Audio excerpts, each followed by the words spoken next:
ദൈവം മോശയ്ക്ക് പ്രത്യക്ഷനായി അടിമത്വത്തിൽ കിടക്കുന്ന ഇസ്രായേൽ മക്കളെ വിടുവിക്കേണ്ടതിന് ദൈവം മോശയെ ഇസ്രായേൽ മക്കളുടെ അടുക്കലേക്ക് അയച്ചു.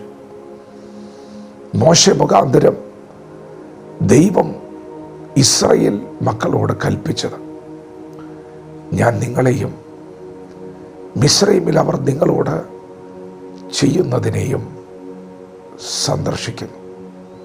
ദൈവത്തിൻ്റെ വചനം ശ്രദ്ധിക്കുന്ന പ്രിയപ്പെട്ടവരെ, നിങ്ങളുടെ ജീവിതത്തിൽ ദൈവത്തിന് പ്രവർത്തിക്കുവാൻ വ്യക്തമായ സമയമുണ്ട്. ഒരു സന്ദർശന കാലമുണ്ട്. 430 വർഷത്തെ അടിമത്വം അവസാനിക്കാൻ പോവുകയാണ്. ഇസ്രായേൽ മക്കളെ സന്ദർശിക്കുവാൻ ദൈവം ഇറങ്ങി വന്നിരിക്കുന്നു. അങ്ങനെയാണ് എഴുതിയിരിക്കുന്നത്, ഇറങ്ങി വന്നിരിക്കുന്നു. ദൈവം ഇറങ്ങി വരും. എപ്പോഴാണ് ദൈവം ഇറങ്ങി വരുന്നത് അറിയാമോ? ദൈവം ഇറങ്ങി വന്നത് ഹോരേബ് പർവ്വതത്തിലാണ്. മുൾപ്പടർപ്പിൻ്റെ നടുവിൽ ദൈവം ഇറങ്ങി വന്നു. മുൾപ്പടർപ്പ് കത്തുന്നതും അത് വെന്തു പോകാതിരിക്കുന്നതുമായ ഒരു വലിയ കാഴ്ച കണ്ട് മോശയെ ആ മുൾപ്പടർപ്പിനോട് അടുത്തു വരികയാണ്.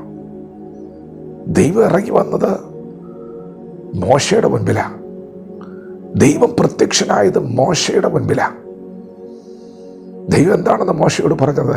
മോശേ, എൻ്റെ ജനത്തിൻ്റെ കഷ്ടത ഞാൻ കണ്ടു, അവരുടെ നിലവിളി ഞാൻ കേട്ടു, അവരുടെ സങ്കടങ്ങൾ ഞാൻ അറിയുന്നു. മിസ്രയീമ്യർ അവരെ ഞെരുക്കുന്ന ഞെരുക്കവും ഞാൻ കണ്ടിരിക്കുന്നു. പ്രിയപ്പെട്ടവരെ, എല്ലാം അവൻ കാണുന്നുണ്ട്, കേൾക്കുന്നുണ്ട്, അറിയുന്നുണ്ട്. കഷ്ടത കണ്ടു, നിലവിളി കേട്ടു, സങ്കടം അറിയുന്നു, ഞെരുക്കം കണ്ടിരിക്കുന്നു. എന്നിട്ട് ദൈവം പറയുകയാണ്, ഞാൻ ഇപ്പോൾ ഇറങ്ങി വന്നിരിക്കുന്നത് അവരെ വിടുവിക്കാൻ വേണ്ടിയാണ്. അവരെ വിടുവിക്കുക മാത്രമല്ല, പാലും തേനും ഒഴുകുന്ന കനാൻ ദേശത്തേക്ക് അവരെ കൊണ്ടുപോകാനും കൂടിയാണ്. അവരെ അവിടെ നിന്നൊന്ന് പുറപ്പെടുവിക്കുവാനും കൂടിയാണ് ഞാൻ ഇറങ്ങി വന്നിരിക്കുന്നത്. ദൈവം ഇറങ്ങി വരുന്നവനാണ്. എപ്പോഴാണ് ദൈവം ഇറങ്ങി വരുന്നത്? നിങ്ങളുടെ നിലവിളി ഉയരുമ്പോൾ, കഷ്ടത പെരുകുമ്പോൾ, സങ്കടം വർദ്ധിക്കുമ്പോൾ, ഞെരുക്കം വർദ്ധിക്കുമ്പോൾ ദൈവം ഇറങ്ങി വരും. പ്രിയപ്പെട്ടവരെ, നിങ്ങൾ ഭാരപ്പെടേണ്ട, ദൈവം ഇറങ്ങി വരും. ദൈവം ഇറങ്ങി വന്നിട്ട് ഇസ്രായേൽ മക്കളോട് പറയുക, ഞാൻ നിങ്ങളെ സന്ദർശിക്കുന്നു. ദൈവം ഇറങ്ങി വരുന്നത് ഒരു സന്ദർശനമാണ്.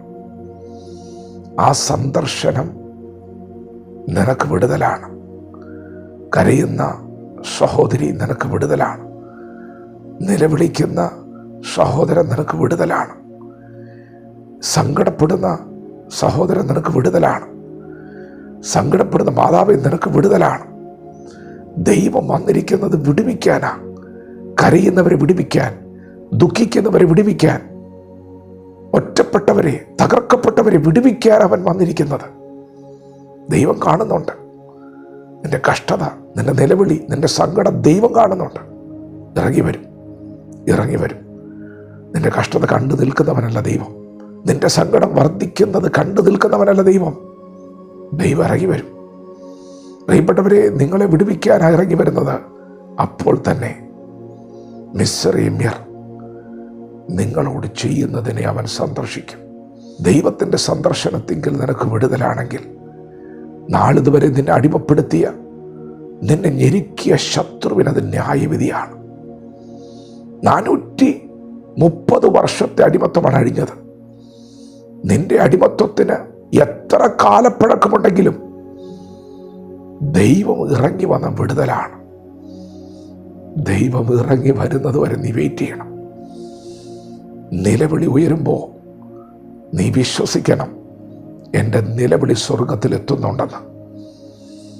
ദൈവം വരുന്നത് വരെ നീ കാത്തിരിക്കണം. അതൊരു സന്ദർശനകാലമാണ്. നിനക്ക് വിടുതല. എന്നാൽ നിന്നെ ഒതുക്കിയ ശത്രുവിന് അത് ന്യായവിധിയാണ്. വിശ്വസിക്ക്, എല്ലാം അവൻ കാണുന്നുണ്ട്. ഒരു സമയം, വ്യക്തമായ സമയം വരുന്നുണ്ട്. ക്ഷമയോടെ കാത്തിരിക്കാം. ദൈവം നമ്മെ ഓരോരുത്തരും ഈ പകൽ അനുഗ്രഹിക്കുമാറാകട്ടെ. ആമേൻ.